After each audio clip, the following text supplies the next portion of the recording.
Hello everyone, welcome back to my channel again. So today is actually the medium is actually going to be different. So this is what was in my plan, but I've chosen this now. Maybe I could have chosen something else, but I've tried my best. So you just go through this and then I'll explain more about it later.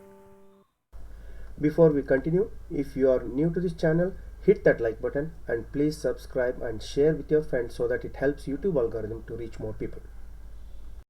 Hi again.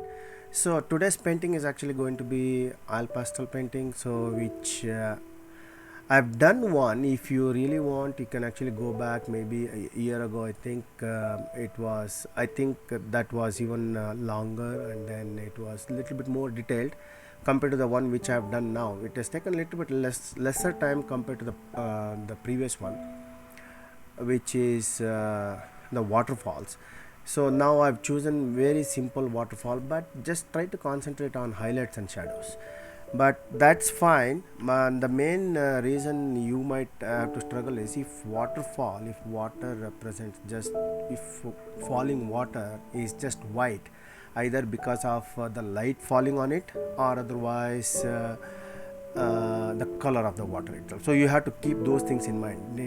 You don't have to leave the paper white as white, because I need to show some contour of falling water which has some kind of light and then some kind of shadow. So the shadow actually changes. If it is a muddy water, then you will have brown color. If it is not, if it is just pure white, if I'm taking into consideration any waterfalls, if it is that African waterfall, the largest one, where it's more muddy. If it is Niagara Falls, again it depends on where the light source is. So depending on that, you just have to show something like snow, so I don't have to leave the paper as white. So if you look at it, so now here if you look at it, the if light is from this side, and then the shadow should have been on the other side, little bit lightish blue. Instead of that, what I've done is the bush behind the waterfall is the one which is blurry, so that's what is the intention behind this. If not, if I leave it as is, I don't show the contour of the waterfall, then it will just look like empty. And then after that, I've added some here, if you see some stones here, so that's what is a representation. And then the color, a little bit of mist, but the previous painting actually has more mist compared to this one.